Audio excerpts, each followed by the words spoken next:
જય શ્રી કૃષ્ણ। આપનું સ્વાગત છે અમારા આ ખાસ વિડીયોમાં, જ્યાં આપણે જાણીશું ભગવદ્ ગીતાનો એ અત્યંત પ્રેરણાદાયક સાર, જે ભગવાન શ્રી કૃષ્ણે સ્વયં અર્જુનને યુદ્ધભૂમિમાં સંભળાવ્યો હતો। દોસ્તો, જરા વિચારો, એક યુદ્ધ ચાલી રહ્યું હોય, ચારે તરફ શંખો વાગી રહ્યા હોય, અને ઠીક એ જ સમયે એક યોદ્ધા પોતાના જીવનના સૌથી મોટા સવાલોથી ઝઝૂમી રહ્યો હોય। અર્જુન પણ તો આપણા સૌની જેમ જ હતા, અસમંજસમાં ગૂંચવાયેલા, પોતાના કર્તવ્ય અને ભાવનાની વચ્ચે ફસાયેલા। અને ત્યારે ભગવાન શ્રી કૃષ્ણે કહ્યું કે જ્યારે મન ભ્રમિત થઈ જાય ત્યારે જ્ઞાનનો પ્રકાશ જ રસ્તો દેખાડે છે। તો આજે આ વિડીયોમાં હું તમને એ જ અમૂલ્ય વાતોને સરળ અને પ્રેરણાદાયક રીતે જણાવીશ, જે શ્રી કૃષ્ણે અર્જુનને શીખવી અને જે આજે પણ આપણા જીવનને બદલી શકે છે। વિડીયોને અંત સુધી જરૂર જોજો, કારણ કે વચ્ચે વચ્ચે કેટલીક એવી વાતો આવશે જે તમારા મનને સ્પર્શી જશે। અને હા, જો તમને આ વાતો દિલથી સારી લાગે તો ચેનલને લાઇક અને સબસ્ક્રાઇબ જરૂર કરજો। કમેન્ટમાં રાધે રાધે લખવાનું ના ભૂલશો, જેથી આપણે સૌ મળીને આ આધ્યાત્મિક ઉર્જાને ફેલાવી શકીએ। હવે ચાલો શરૂ કરીએ। ભગવાન શ્રી કૃષ્ણે કહ્યું, કર્મ કરે જા, ફળની ચિંતા ન કરો। કેટલી સીધી પણ ઊંડી વાત છે આ। આજે આપણે સૌ પોતાના કામથી વધારે તેના પરિણામની ચિંતામાં ગૂંચવાયેલા રહીએ છીએ। આપણે વિચારીએ છીએ કે જો સફળતા ન મળી તો શું થશે, જો લોકો હસવા લાગ્યા તો શું થશે, જો હું હારી ગયો તો શું થશે। પરંતુ ભગવાન શ્રી કૃષ્ણે અર્જુનને કહ્યું કે તું ફક્ત તારું કર્મ કર, કારણ કે કર્મ તારો અધિકાર છે, પરિણામ નહીં। ઘણીવાર આપણે જીવનમાં કંઈક કરવાની શરૂઆત જ નથી કરી શકતા, ફક્ત એ ડરથી કે ના જાણે આગળ શું થશે। પરંતુ જે વ્યક્તિ ફળની ચિંતા કર્યા વિના પોતાના કર્તવ્યમાં લાગેલો રહે છે, તે જ સાચા અર્થમાં જીતે છે। એક વાર્તા સાંભળો। એક ખેડૂત હતો જે રોજ સવારે સૂરજ ઉગ્યા પહેલા ઉઠતો અને ખેતરોમાં મહેનત કરતો। લોકો તેની મજાક ઉડાવતા હતા કે આટલી મહેનત શા માટે કરે છે, જ્યારે વરસાદ જ નથી થયો તો બધું નકામું જશે। પરંતુ તે હસીને કહેતો કે મારા હાથમાં ફક્ત મહેનત છે, વરસાદ ભગવાનના હાથમાં છે। અને વર્ષો પછી જ્યારે આખા ગામમાં દુષ્કાળ પડ્યો ત્યારે તેનું ખેતર જ સૌથી હરિયાળું હતું। ભગવાન શ્રી કૃષ્ણે ઠીક આ જ કહ્યું, તું તારો ધર્મ નિભાવ, બાકી હું જોઈ લઈશ। આ વાતમાં કેટલો સુકૂન છે, ખરું ને? હવે જરા વિચારો, શું તમે ક્યારેય તમારા મનથી લડાઈ લડી છે? ક્યારેક તમારું દિલ કંઈક બીજું કહેતું હોય પણ દિમાગ કંઈક બીજું? અર્જુનની સાથે પણ આવું જ થયું। યુદ્ધ પહેલા તે નબળો પડી ગયો। તે પોતાના સગા સંબંધીઓ સાથે લડવા નહોતો ઈચ્છતો। તે ડરી ગયો, ભાવુક થઈ ગયો। ત્યારે ભગવાન શ્રી કૃષ્ણે કહ્યું, જે થયું તે સારું થયું, જે થઈ રહ્યું છે તે પણ સારું છે, જે થશે તે પણ સારું જ થશે। ક્યારેક આપણે વીતી ગયેલા કાલને લઈને એટલા દુઃખી રહીએ છીએ કે આજને જીવવાનું ભૂલી જઈએ છીએ, અથવા તો ભવિષ્યની ચિંતામાં એટલા ખોવાઈ જઈએ છીએ કે આપણા વર્તમાનનો આનંદ જ નથી લઈ શકતા। શ્રી કૃષ્ણ કહે છે, તું કોણ છે? એક આત્મા જે ક્યારેય જન્મ્યો નથી અને ક્યારેય મરશે પણ નહીં। શરીર તો ફક્ત એક વસ્ત્ર છે જેને તું બદલે છે।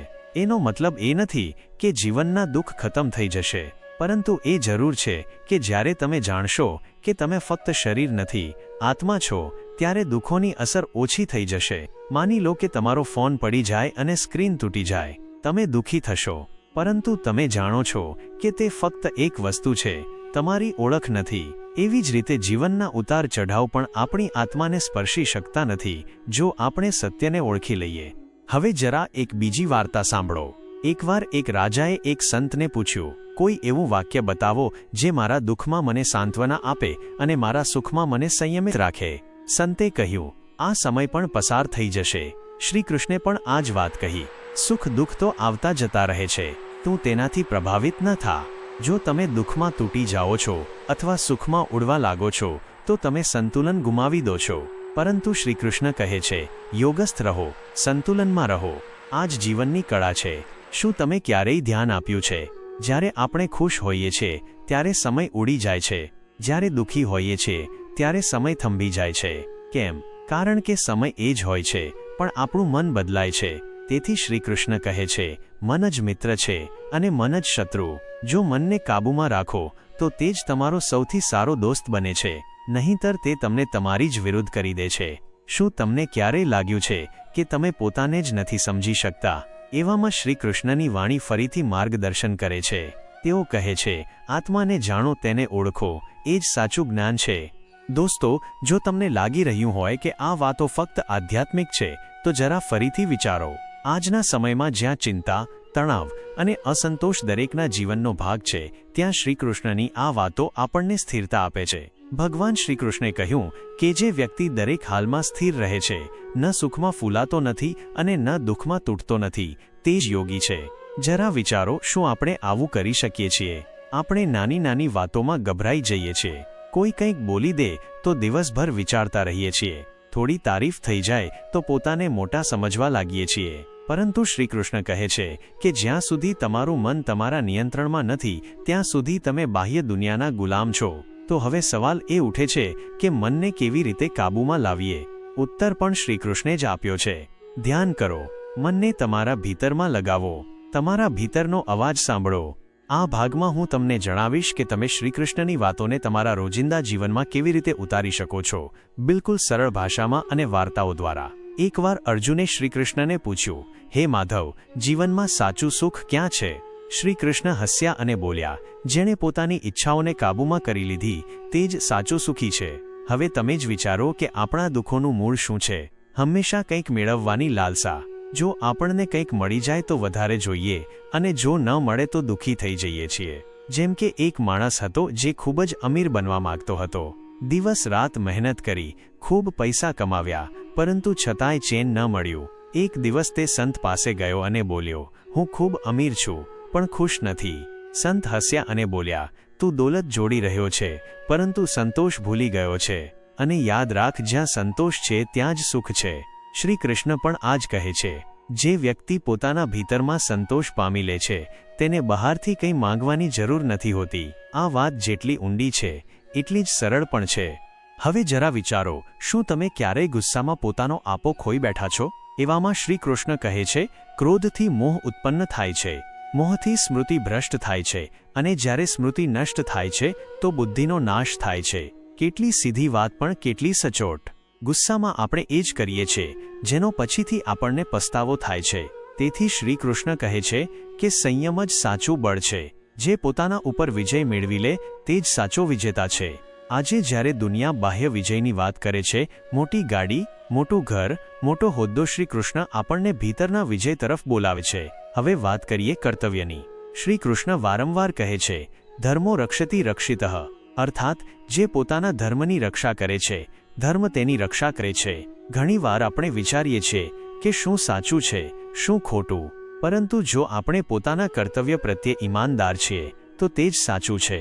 એક ઉદાહરણ આપું. એક શિક્ષક છે જેના કેટલાક વિદ્યાર્થીઓને ભણવામાં રુચિ નથી. હવે તે વિચારે છે કે આ લોકોથી તો કંઈ નહીં થાય અને તેમને નજરઅંદાજ કરે છે. પરંતુ જો તે પોતાના કર્તવ્યને સમજે કે તેનો ધર્મ છે દરેક વિદ્યાર્થીને સમાન શિક્ષણ આપવું, તો કદાચ તે એ બાળકોનું જીવન બદલી શકે છે. શ્રી કૃષ્ણ કહે છે કે જે કામ તારી સામે છે તે જ તારો ધર્મ છે, તેને પૂરી નિષ્ઠાથી કર.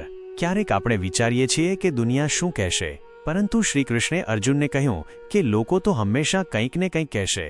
તું તારા અંતરાત્માનો અવાજ સાંભળ. એક બીજી પ્રેરક વાર્તા સાંભળો. એક વૃદ્ધ મહિલા રોજ મંદિરે જતી હતી. લોકો હસતા હતા કે આ ઉંમરમાં શું મળશે. તે ફક્ત હસતી અને કહેતી કે હું ભગવાનને જોવા નથી આવતી, હું તેમને અનુભવવા આવું છું. શ્રી કૃષ્ણ કહે છે કે ભક્તિનો રસ્તો સૌથી સરળ છે, પરંતુ સૌથી સાચો. જો તમે સાચા મનથી નિઃસ્વાર્થપણે કોઈને પ્રેમ કરો છો તો તે ભક્તિ છે. જો તમે તમારા કામને પૂરી શ્રદ્ધાથી કરો છો તો તે ભક્તિ છે.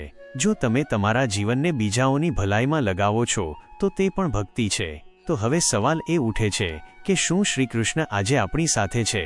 જવાબ છે હા. તે દરેક એ વ્યક્તિ સાથે છે જે સત્ય, ધર્મ અને પ્રેમના રસ્તા પર ચાલે છે. તે આપણી આત્મામાં છે. તે આપણા દરેક સવાલના જવાબમાં છે. ફક્ત જરૂર છે થોડું થોભવાની, થોડું વિચારવાની અને તેમના વચનોને પોતાના જીવનમાં ઉતારવાની. આજે જ્યારે તમે આ વિડિયો બંધ કરો તો ફક્ત એક વાત યાદ રાખો, ભગવદ્ ગીતા કોઈ જૂનો ગ્રંથ નથી, તે આજની જરૂરિયાત છે.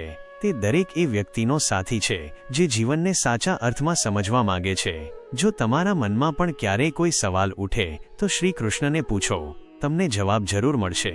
ક્યારેક કોઈ શબ્દમાં, ક્યારેક કોઈ ઘટનામાં અને ક્યારેક તમારા જ દિલની ગહેરાઈઓમાં. જય શ્રી કૃષ્ણ. જો તમને આ વાતો સ્પર્શી ગઈ હોય તો કૃપા કરીને ચેનલને લાઇક, સબસ્ક્રાઇબ કરો અને કમેન્ટમાં જરૂર લખો રાધે રાધે, જેથી આ જ્ઞાન, આ પ્રેમ અને આ ઉર્જા દરેક હૃદય સુધી પહોંચી શકે.